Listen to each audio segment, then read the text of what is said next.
नमस्कार, स्वागत है आप सभी का दिल्ली लाइव में और मैं हूं आपके साथ कृतिका। शुरुआत करते हैं दिल्ली की खबरों की। विधानसभा सत्र में आम आदमी पार्टी ने बीजेपी पर निगम चुनाव नहीं कराने पर जमकर निशाना साधा। डिप्टी सीएम मनीष सिसोदिया ने बीजेपी पर निशाना साधते हुए कहा कि बीजेपी चुनाव से बच रही है। तो वहीं न्यूज वन इंडिया से बातचीत करते हुए बीजेपी विधायक रामवीर सिंह बिधूड़ी और अभय वर्मा ने कहा कि निगम चुनाव होकर रहेगा और निगम में चौथी बार बीजेपी की सरकार बनेगी। दिल्ली में नए प्राइमरी स्कूल खुलते, डिस्पेंसरी बनती और अच्छे पार्कों का निर्माण होता। सफाई कर्मचारी हों, चाहे मलेरिया कर्मचारी हों, शिक्षक हों, माली हों, डॉक्टर्स हों, नर्सिस हों, सभी का वेतन इन्होंने रोक दिया। और दिल्ली के सफाई कर्मचारी जो अनऑथराइज कॉलोनीज में, झोपड़ियों में, पुनर्वास बस्तियों में और पूरी दिल्ली में इस कोरोना काल में सफाई के काम में पूरी मेहनत और लगन के साथ जुटे रहे और साफ सफाई व्यवस्था को बिल्कुल ठीक ठाक रखा। 2018 के बाद अरविंद केजरीवाल की सरकार ने सफाई कर्मचारियों का वेतन भी रोक दिया। इसका मकसद कोई एमसीडी में रिफॉर्म करना नहीं है। एमसीडी में सफाई कैसे होगी, दिल्ली के लोगों को गलियां साफ सुथरी कैसे मिलेंगी, भ्रष्टाचार खत्म कैसे होगा, एमसीडी के लोगों को तनख्वाह कैसे मिलेगी, इस बिल में वो सब कुछ नहीं लिखा हुआ। उसका कोई इंटेंट भी नहीं है। केवल और केवल एक इंटेंट है, एमसीडी का चुनाव कैसे रोका जाए। ये बहुत दुर्भाग्यपूर्ण है कि देश की सबसे बड़ी पार्टी और दुनिया की सबसे बड़ी पार्टी होने का दावा करने वाली पार्टी आज एक छोटी सी पार्टी से इसलिए घबरा रही है कि वो वहाँ चुनाव हारने से डर रही है, क्योंकि वो छोटी सी पार्टी इनको चुनाव हरा सकती है वहाँ पे। विधानसभा सत्र में आज पक्ष विपक्ष में निगम चुनावों को लेकर वार पलटवार हुआ। आज हमारे साथ खास बातचीत में मौजूद हैं भाजपा विधायक अभय वर्मा जी। अभय वर्मा जी, आपने पक्ष रखा कि निगम के लिए जो निगम चुनावों के भागने की बात नहीं, 4 चुनावों में भाजपा की सरकार बनी है और अगर फाइनेंशियल क्राइसिस की बात करें तो इसके लिए दिल्ली सरकार जिम्मेवार है जो निगम के साथ कंधे से कंधा मिला के नहीं चली। आखिर किस तरीके से ये साथ? देखिए, बहुत आसान है समझना सारी बातों को। दिल्ली सरकार का 69,000 करोड़ का बजट आता है जो पिछले बजट से लगभग 9% ज़्यादा है। नगर निगम का 13% बजट कम कर देते हैं। लगातार दिल्ली सरकार फाइनेंशियल कमज़ोर करने के लिए लगी रही, नगर निगम के पैसे काटती रही। नगर निगम के अन्य मदों में जो पैसे मिलते थे वो सारे पैसे रोक दिए उन्होंने। रूरल डेवलपमेंट के पैसे रोक दिए, सड़क निर्माण के पैसे रोक दिए। जो ग्लोबल शेयर था 17.5% उसको 12.5% कर दिया। और लास्ट में जब उनको कुछ नहीं लगा तो अभी चुनाव होंगे उसको लेके 70 करोड़ रुपया काट लिया।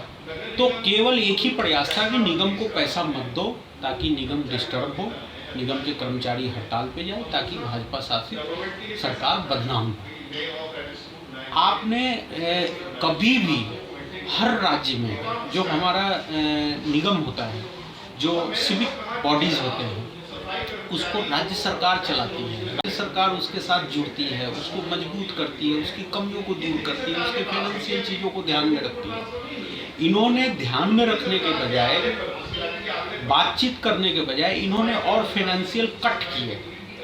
और इस कट से क्या हुआ, कर्मचारी स्ट्राइक पे जाने लगे।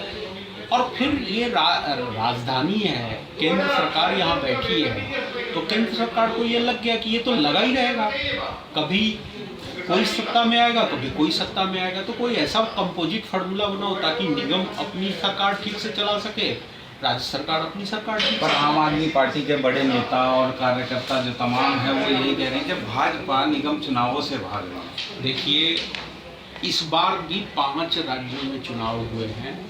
4 राज्यों में हम लोगों ने रिपीट किया है सरकार। पहली बार हम नहीं बना रहे, हमारी सरकार थी और रिपीट हुई है।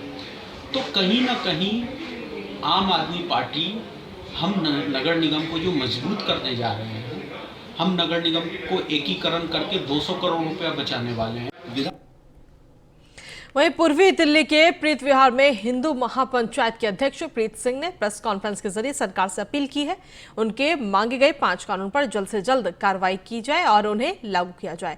उन्होंने समान शिक्षा कानून, समान नागरिक संहिता, घुसपैठ नियंत्रण कानून, धर्मांतरण नियंत्रण कानून और देवस्थल मंदिर मुक्ति की अपील की है।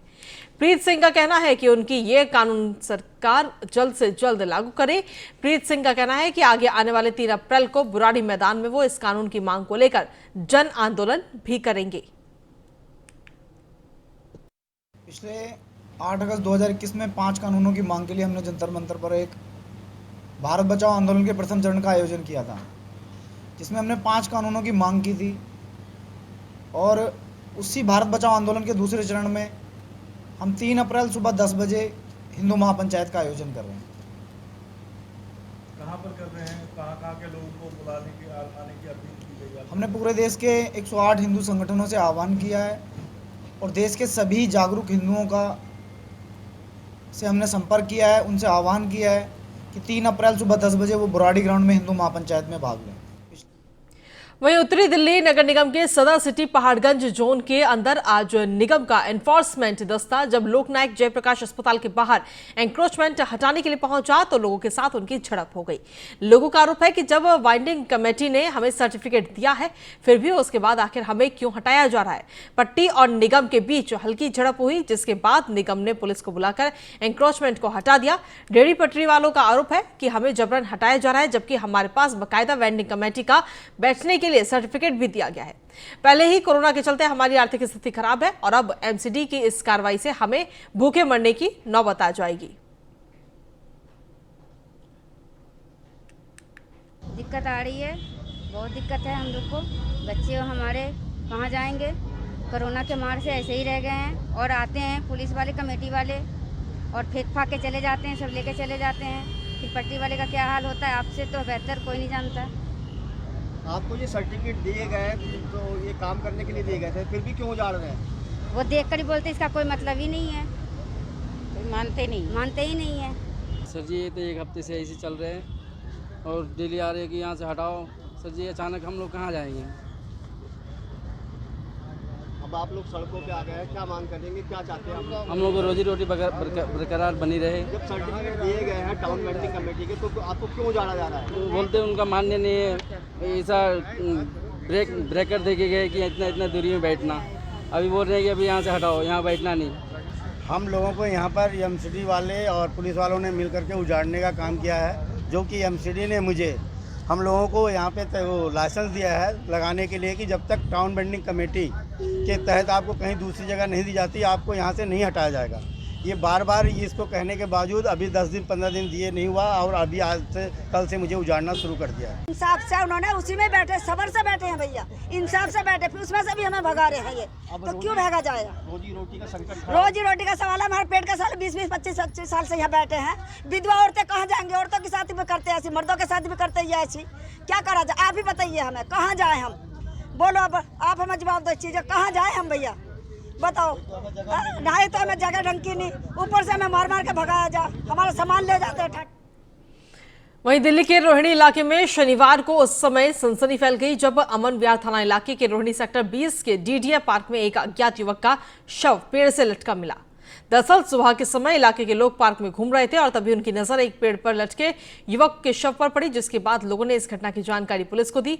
मौके पर पहुंची पुलिस ने शव को नीचे उतारा और शव की पहचान के लिए लोगों से अपील की। युवक की पहचान नहीं हो पाई है और न ही ये पता चल पाया है कि उसने आत्महत्या की या उसकी हत्या की गई। फिलहाल पुलिस पूरे मामले की जांच में जुटी है। यहाँ अभी 11 बजे के आसपास देखा जो यहाँ पे कुछ नीचे घूम रहे थे। अच्छा, क्या पहचान हो पाई है उसकी कोई?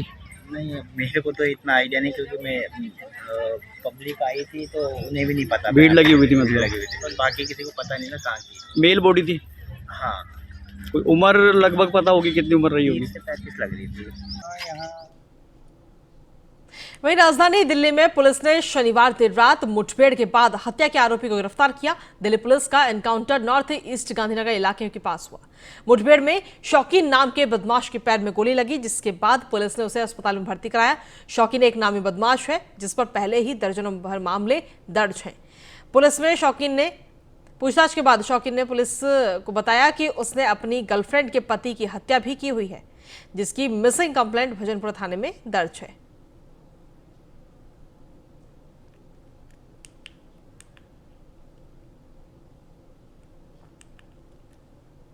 को 10 बजे हमें एक इन्फॉर्मेशन मिली कि गांधीनगर में एक गोली चलने की वारदात हुई है।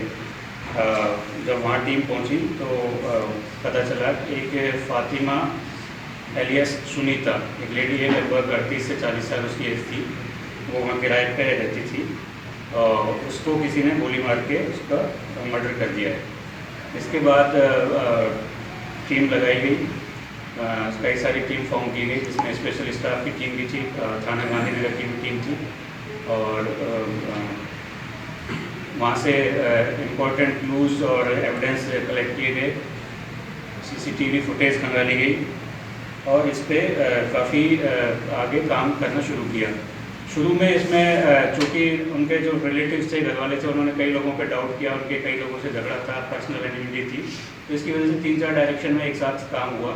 फिर जीरो इन करते करते अभी जो अक्यूज हम पहुँचे वहाँ तक हम पहुँचे।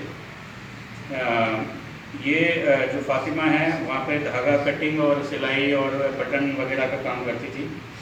इसके हस्बैंड का नाम है मोहम्मद यूसुफ। ये कॉन्ट्रैक्ट बेसिस पे PWD में लक्ष्मी नगर में बोलेरो गाड़ी चलाते हैं, उनके ड्राइवर हैं। इसमें ये था कि इसकी दुश्मनी या रंजिश हो गई थी। पंजाबन एलियस मधु एलियस आरती नाम की एक लेडी है, उसके साथ कुछ पैसों का और प्रॉपर्टी का डिस्प्यूट था। तो उसने ये अपना शेयर किया कि मेरा इसके साथ झगड़ा चल रहा है, ये मेरे को मरवा सकती है या मार सकती है। तो उसने ये बात उसके यहाँ काम करने वाली महिला रानी के साथ शेयर। वहीं साउथ दिल्ली के ग्रेटर कैलाश थाने की पुलिस टीम ने गश्त के दौरान वाहन चेकिंग करते हुए चोरी की घटना को अंजाम देने वाले 2 शातिर चोरों को गिरफ्तार किया। साथ ही गिरफ्तार आरोपियों से 6 मोबाइल फोन, 1 बटन दार चाकू और 2 चोरी की मोटरसाइकिल बरामद की है। गिरफ्तार आरोपियों की पहचान विक्रम उर्फ विक्की और इरशाद के रूप में की गई है। दोनों आरोपी दिल्ली के रहने वाले बताए जा रहे हैं।